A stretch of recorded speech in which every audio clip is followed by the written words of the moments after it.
कृष्णा राधे राधे। तो फ्रेंड्स 17 मई 2026 से बहुत ही पूर्णदायक महीना शुरू हो चुका है। जैसे कि अगर आप थोड़ा कोई भी पूर्ण कर्म करते हैं, जब तप, आराधना, नाम जप या हवन, श्रद्धा तो कहती है कि इस महीने में किए गए ये सारी चीज़ें ना आपको सिद्ध हो जाती है और आपको कई गुना होकर मतलब हजारों गुना से भी ज़्यादा आपको फल की प्राप्ति होगी। तो देखिए, कार्तिक, माघ और वैशाख ये महीना भगवान विष्णु जी के प्रिय महीना है और ज़्यादातर लोग जानते भी हैं इस महीने के बारे में, ठीक है। लेकिन जो पुरुषोत्तम मास है यानी कि मल मास है न, इसे लोग कहीं कहीं पे तो जानते हैं और कहीं कहीं पे लोग क्या करते हैं, इसे मलमास समझ के पूजा आराधना बंद कर देते हैं। बहुत सारे लोग पूजा पाठ छोड़ देते हैं और मंदिर में ढक देते हैं यानी कर्टन लगा देते हैं। लेकिन आपको ये कार्य बिल्कुल भी नहीं करने हैं, बल्कि इस महीने में अगर आप थोड़ा भी कोई पूजा का नियम लेते हैं और आज इस वीडियो में हमको जो धुनी देते हैं ना घर की शुद्धता पवित्रता के लिए, नेगेटिविटी दूर करने के लिए, वो कैसे दी जाएगी वो भी बताएंगे। आरती हमें कैसे करनी है भगवान की, और साथ ही इस महीने में हमें क्या करना है क्या नहीं करना है, दीपदान कैसे करेंगे और ऐसी कौन सी चीज़ें हैं जिन्हें दान करने से हमें बहुत ज़्यादा फल की प्राप्ति होती है। तो प्लीज़ वीडियो को पूरा देख लीजिएगा, क्योंकि ये ही वीडियो में आपको संपूर्ण जानकारी मिलने वाली है। तो यह वीडियो हम शूट किए हैं अमावस की शाम को, और मैं हमेशा की तरह संध्या पूजा के लिए कुछ मीठा भोग तैयार कर रही हूँ। तो आज मैं बना रही हूँ चावल की खीर। तो दूध को गर्म करने के लिए रख दिया था हमने। तो इसमें फ्रेंड्स कई सारी सखियों ने कमेंट की है, दीदी कुछ ऐसे सरल से उपाय बताइए जो हमें अधिक मास में आसानी से कर सके। तो देखिए फ्रेंड्स, नियम तो बहुत सारे होते हैं, पर क्योंकि पूरे एक महीने की बात है, 17 मई से शुरू हो रहा है और 15 जून को समाप्त होगा ये महीना। तो पूरे महीने आप जो भी नियम लेना उसे संकल्प के साथ पूरा करना है, ठीक है। और वही नियम लीजिए जिन्हें आप अच्छे से पूरे महीने फॉलो कर सके। तो देखिए, सबसे पहले नियम तो यही है कि ब्रह्म मुहूर्त में उठकर सुबह स्नान करने का। तो कहते हैं किसी तीर्थ नदी में अगर स्नान कर लिया जाए एक दिन भी अधिक मास में, तो हमारा जन्म जन्मांतर के पाप नष्ट हो जाते हैं।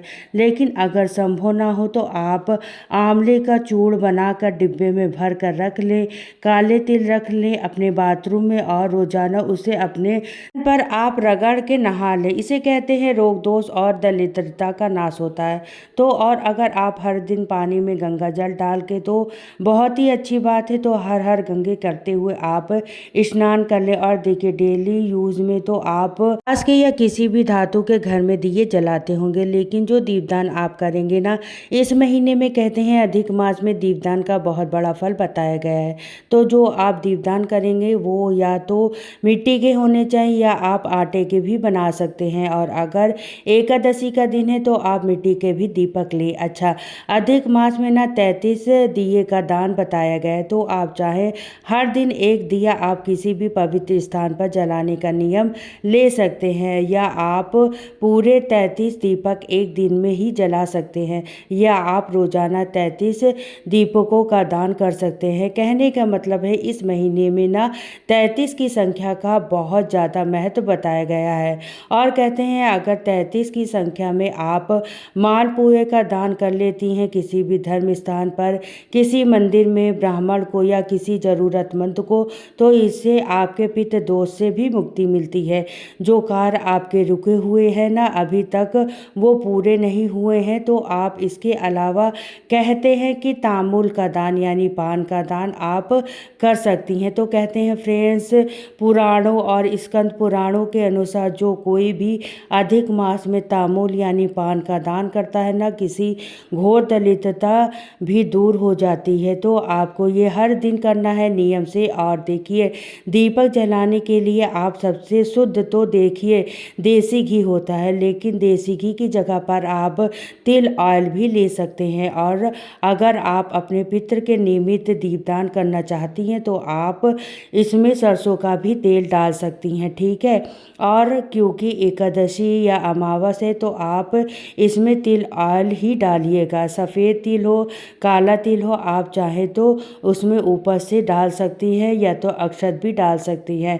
और 2 दीपक हम घी के तैयार कर लेंगे। तो एक तो हम आरती करेंगे करेंगे भगवान की, ठीक है। और दूसरी दीपक घी का जलाएंगे हम तुलसी माता के पास में। तो अगर आप इतना मात्र भी आप कर लेती हैं ना, घी का दीपक रोजाना तुलसी जी के सामने जला देती हैं, तो बस इतने से कार्य करने से ना आपके घर में माता लक्ष्मी प्रवेश कर जाएंगी। और क्योंकि माता लक्ष्मी की प्रिय सखी है तुलसी माता, और तुलसी माता से मिलने माता लक्ष्मी रोजाना संध्या के समय आती हैं। और जिस घर में भी शाम को धूप दीप माता के पास जल रहा होता है वहाँ पर स्थायी वास करती हैं। अब देखिए ये दीपक आपको किस समय जलाना है, ये तो देखिए दीपदान का जो सही समय होता है वह होता है सुबह ब्रह्म मुहूर्त का होता है, ठीक है।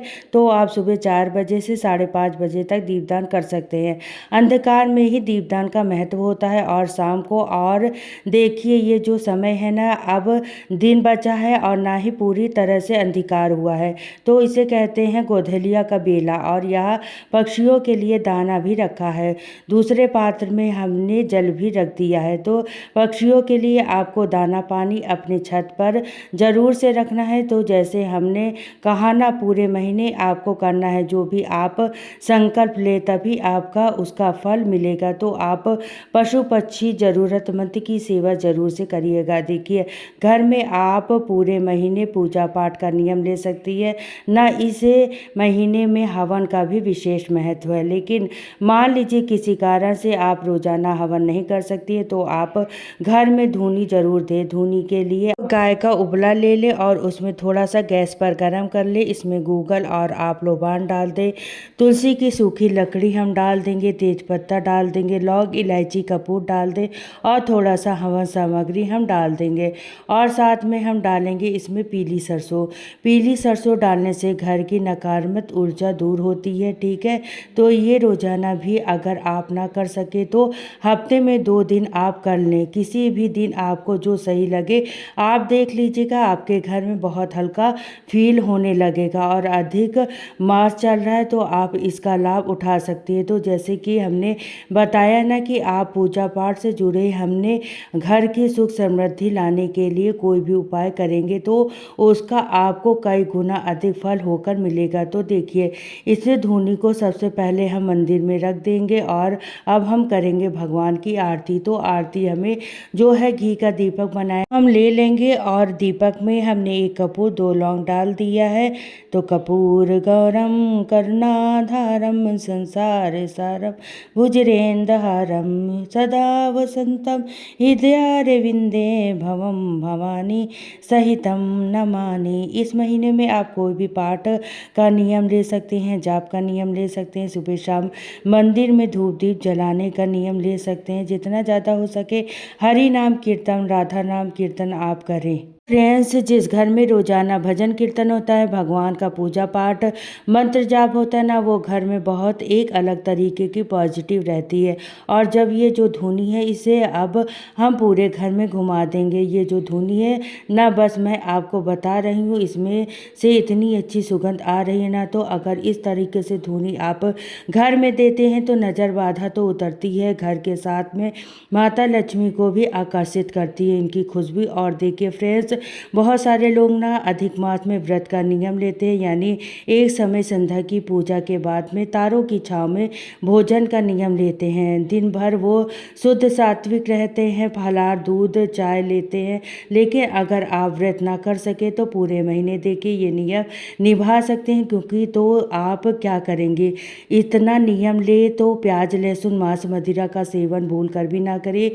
किसी भी तरह का गुटखा तम्बाकू सिगरेट बीड़ी ये चीज़ों का सेवन ना करें। और जो चीज़ आप पाना चाहती हैं वो चीज़ें आपको हाथों से बांटनी है, यानी धन का दान करना है तो धन प्राप्ति होगी, अन्न का दान करेंगे तो अन्न की कभी कमी नहीं होगी आपके घर में। और किसी को भी कड़वे वचन ना कहे, क्योंकि जो आप देंगे इस महीने में वही आपको लौट के मिलेगा, वही भी कई गुना होकर मिलेगा, ठीक है। तो आपको इस बात का ध्यान रखना है। अब देखिए दीपदान हमें कैसे करना है। तो सबसे पहले दीपदान आपको अपने घर के मंदिर में करना है, क्योंकि घर हमारा ना मंदिर ही होता है, क्योंकि घर से ही ना हमारे सुख समृद्धि खुशहाली उन्नति तरक्की जुड़ी होती है। तो घर के मंदिर में इसके बाद दहलीज पर एक दीपक दान जरूर करें। दहलीज पर अगर आप कोई रोली बना दें या आप शुभ चिन्ह बना दें तो और भी क्या कहने, माता लक्ष्मी बेहद प्रसन्न होंगी। और देखिए, घर की तुलसी जी में दीपदान आपको जरूर से करना है। अगर आप पूरे साल नहीं भी कर पाते हैं ना, तो आप इस महीने अधिक मास में आपको बिल्कुल नहीं भूलना है। और देखिए, जो भी महिलाएं हैं, मान लीजिए उन्हें पीरियड के दिने रह गए हैं, 5 से 7 दिन पूजा नहीं कर पाती है, तो फिर अगर आपको स्नान का नियम लिया है तो उसे निभाए। बस आपको शारीरिक रूप से कोई भी पूजा पाठ भगवान की नहीं करनी है। और देखिए, अभी भी धुनी निकल रहा है इसमें से। और सच में फ्रेंड, मेरा पूरा घर इतना अच्छा महक रहा है ना, इसे समय में आपको क्या मैं बताऊं। आप एक बार ऐसी धुनी जरूर से बनाइएगा घर में। कहते हैं जब मलमास की उत्पत्ति हुई थी ना, तो उसे किसी ने अपनाया नहीं। वो सभी देवताओं के पास गए, लेकिन सभी ने उन्हें भगा दिया। लेकिन वो जैसे ही नारायण की शरण में गए और नारायण से विनती की कि प्रभु आप मेरा क्या होगा, तब श्री कृष्ण भगवान ने उन्हें अपना लिया। हमारे श्री कृष्ण भगवान जिनको कोई भी नहीं अपनाता, उसे वह अपना लेते। तो उन्हें अपना एक नाम जो कि पुरुषोत्तम मास व मलमास को दिया। इसलिए इस महीने को पुरुषोत्तम मास, मलमास, अधिक मास के नाम से जाना जाता है। और स्वयं श्री कृष्ण भगवान ने कहा कि अगर किसी भी भक्त को मेरी विशेष कृपा प्राप्त करनी है तो इस महीने को व्यर्थ में ना जाने दे। तो आप अपनी शक्ति सामर्थ्य के अनुसार धर्म कर्म के कार्यों से जुड़े रहें और पूरा लाभ उठाएं। इस महीने का वीडियो अच्छी लगे तो लाइक शेयर कमेंट करना। फिर मिलती हूँ नेक्स्ट वीडियो में। तो सभी को राधे राधे, जय श्री कृष्णा।